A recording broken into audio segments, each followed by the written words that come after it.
Hi everybody, Cardinal Timothy Dolan here on this Wednesday before the great national feast day of Thanksgiving. A blessed Thanksgiving to you and your family. You know, Sunday, pardon me, I'm always bragging about one of our parishes. Any bishop could do that. But Saturday night, it was the Feast of Christ the King, the last Sunday of the church year. I was at St. Casimir's parish in Yonkers. Oh my Lord. One of the most beautiful churches around. And the people had just restored it, the beautiful murals in the sanctuary.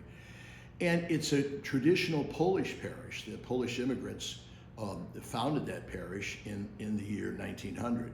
So they were celebrating the 125th anniversary of the parish. So it's steeped in beautiful, that magnificently radiant Polish devotion. But the last 10, 15 years, they've welcomed, because the neighborhood is turning very Hispanic with the immigrants, and they've welcomed them with open arms. You can't believe it. The Mass, they had Polish songs, they had songs in Spanish. At the end, the people of Poland stood up to sing the beautiful, almost the national anthem of Poland, to the Blessed Mother, the Queen of Poland. And then the Hispanics stood up and sang one of their hymns. And then they all sang, guess what? God Bless America, in the most radiant, vigorous way you can think of. This is the gift of our immigrants. God bless them. We're especially grateful for them this Thanksgiving.